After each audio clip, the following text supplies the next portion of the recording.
All right, this next project we have is a little no time S-10 small block turbo truck. We're gonna do some carbon doors on it and yeah, try to get a little bit more weight out of this thing.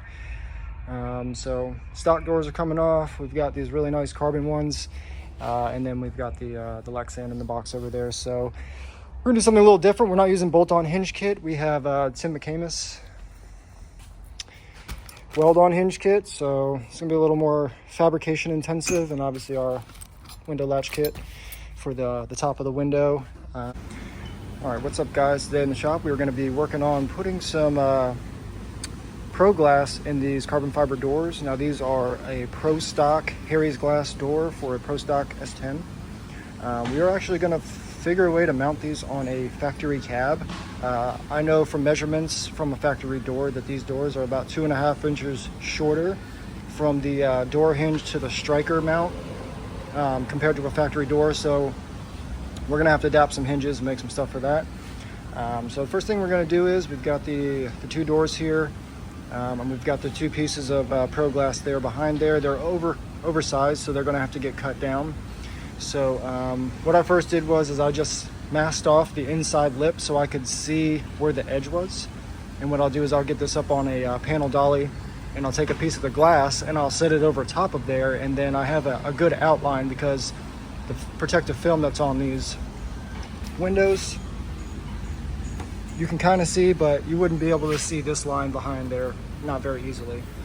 So what we're going to do is I'll lay it on top of here. I started on one just to get an idea if I could see it, but I'll lay one on here, and then I will remask the same line that I see on that onto that, and then cut it out, and then that way I have something to start off with. Okay, so I've got the door up on the dolly here. I got a piece of the glass laid over, and what I did was I just used a straight edge here to line on the bottom, and then I went maybe about 1/8 of an inch, 1/16 of an inch bigger than where I think it's going to be. I don't want to be sanding and trimming on this all day, so I'm going to get it real close on the first cut. So we'll do that. These are pre-formed windows, so there's already a little bit of a curve in them, which is nice. But hopefully once I cut this one, I can basically use that as a template on the other side. We'll see how that's going to work out. I got the window rough cut. It's actually really close as far as fit up. There's just a couple areas where I'm going to go through and just kind of clean the edges up. Like you can kind of see, like it's that little spot like right there. Just kind of clean the side of the polycarbonate up. These fit in there pretty good. This is a pretty easy fit. Like I said, I mean, there's a window frame in there already. We don't have to build like a steel one because it's a fully framed window, so that makes it really easy. And they're pre-formed, so they're already pretty much, I mean, they just lay in there exact, so makes it easy. So next thing we'll go and do is we'll mask this all off again. We're gonna lay out our holes for drilling, and then we'll go back and drill. And then we'll countersink the lexan for the screws. And we're just using these, the 18-8 stainless anodized. These are the nylon lock nuts, and then screws. We're doing 832. I see a lot of people use 632, but I was looking at 632 screws, and they're just so tiny. I feel like they're gonna break off. Not break off, but just, I don't know, they're just so small. I don't really want to work with them, so we'll do 832. It's not much bigger, and you know, they're only 1/2 inch long, so not big. Got the first window kind of mocked up in there. Hoping that I can take this and make a paper template, and it will work on this door. I'm not sure how close these cutouts are. I'm assuming they're pretty good, but we'll find out when we get there. I still have a little bit of trimming on this. You can see the gap. I'm trying to find a better. That's the gap that I want to have, and it's just a little thin right there. I cut a little big on my template, so I just have to trim it maybe like a 1/16 from the corner out to about right here. The nail's pretty good, and then there's one little spot right here. It's actually past the tape, you can't see, but I need to trim out that right there. The tape kind of messes up the rest of the gaps, but it's pretty, and this is pretty good on the bottom. I use this as my reference. It was pretty straight, and the bottom of the sheet of polycarbonate was nice and straight, so I basically squared this, and as much as I could, this curves in. So basically here to about right here is square.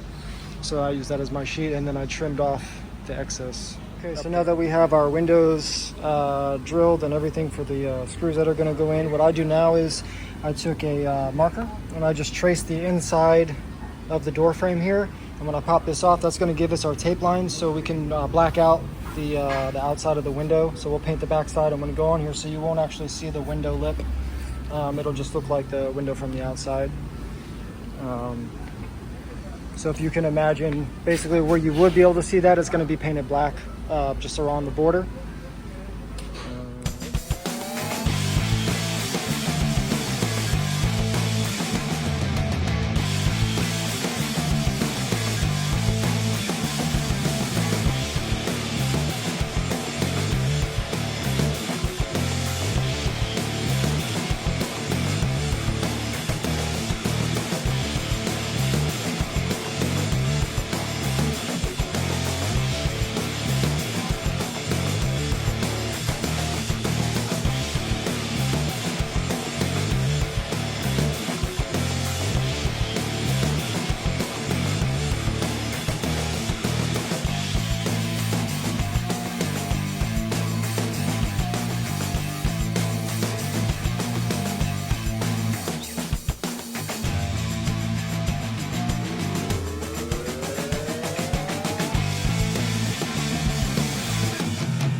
Okay, so we spent most of the day getting the custom hinges made and started setting up, getting the striker plate made for the back here. So like I said before, these are Harry's Glass Pro Stock S-10 doors. So they're for an S-10 Pro Stock body. So they don't exactly fit a stock cab the best. I mean, they do fit, you know, the opening and everything. But like I said, from where the factory striker plate and the factory hinge point is about 2.5 inches shorter on this door than a factory door. Another thing to think about too is the thickness of the door. So now on this, you can see there's a huge air gap coming in because this door doesn't actually fit the stock cab. It's narrower this way too as well. So, and you can kind of see down there, if I open this up, when the door closes, there's like 2 inches of space. If we go around to the other side and look at where the stock door ends up closing,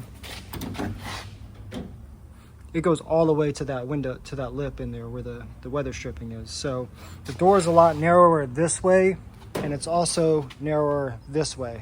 So it makes a little bit of a challenge to get this set up.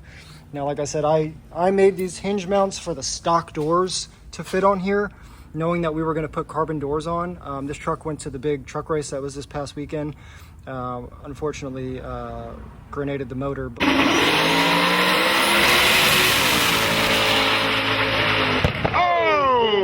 That bitch blowed up, y'all. He brought the truck back so we can finish putting the doors on. We just weren't going to be able to have the doors on and fit with all the extra custom stuff we would have to do to go through to make them fit in time for the race. So we just did the hinges, put the stock doors back on, and now I'm going to make that striker plate removable so you can actually swap back and forth from the carbon doors to the factory doors if you need to get into any kind of all steel, all glass, because this still has the steel fenders and all the back, and this is a factory cab, so it's all metal.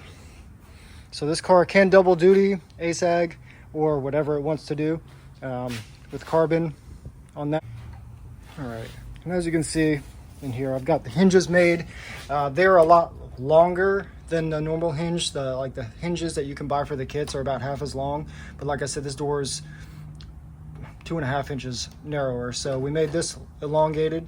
The door is actually just held on by Clecos right now. This door is so light. It's crazy how light this door is. It weighs nothing. And then here we got the striker plate, and that's basically where it's going to go, and that's going to be our hole cut out for our new striker pin to go through there. But yeah, that's it.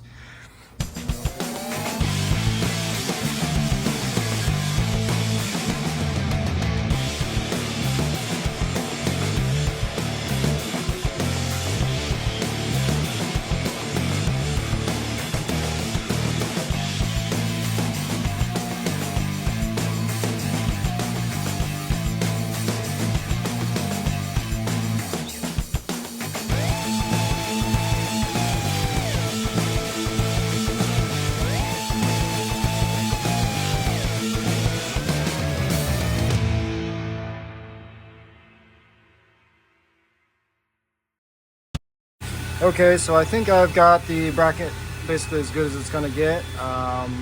It bolts in place, so that way basically there's no adjustment to it, so it can only be in one place.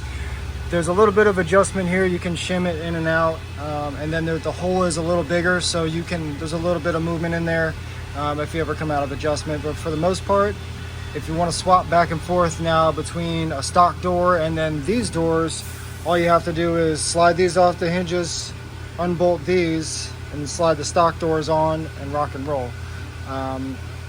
I will have to make sure that the upper window latch hoop, like the little hoop that comes down that it actually clips onto, will clear the stock door as well, so I can't get too close to the door frame. So that's the next thing that we're going to probably have to do is the upper door latch on this door, and then we'll just basically have to repeat the process on everything on the other side.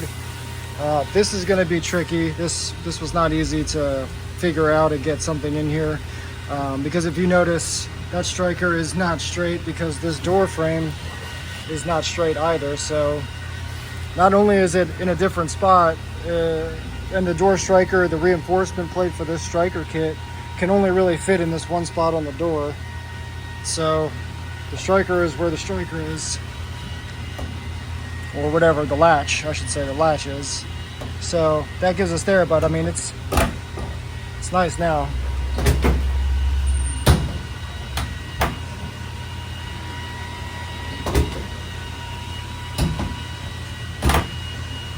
So closes with one finger, opens with one finger. You can take the door off with one finger.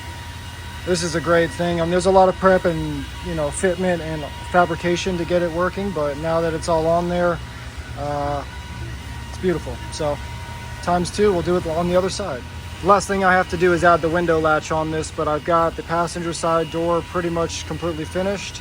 All the latches and everything open real nice. I got the bolt-on, I guess, door striker, because this door is not only in a different location and the striker plate is not perpendicular to the opening, so this is actually at an angle and out and forward. So there's a lot of things to get this to work with this stock stuff. But if they want to swap back to a stock door, all they have to do is unbolt this assembly, slide this door off, and then slide on the new door, or the stock door, and then it'll close back on this. Because I made these hinge mounts to work with a stock door, and then I just made these custom brackets to fit these doors to the factory location of the hinge. So pretty versatile setup we've got.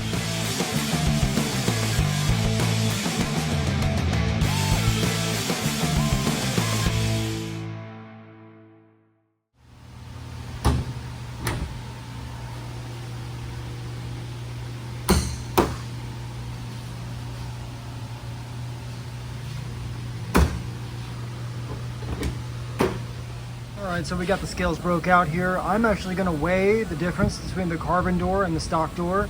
These stock doors do have lexan windows, but according to the owner, the lexan windows are minimally lighter than the stock glass because they are full thickness windows. They're 3/16, I believe, thick, so they're not really like thin lexan, but We'll go ahead and get this on the scale so you can kind of see for reference.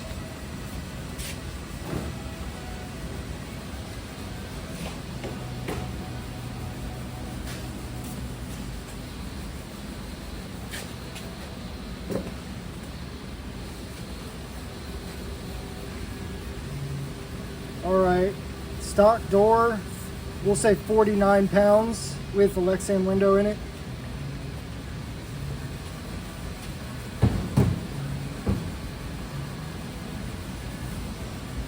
And the carbon doors with lexan and the door latch installed,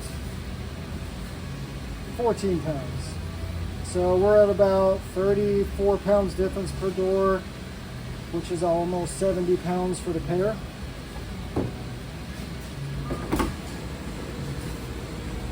So that's a pretty good start on the weight savings. All right, I just got finished up with the interior on this truck.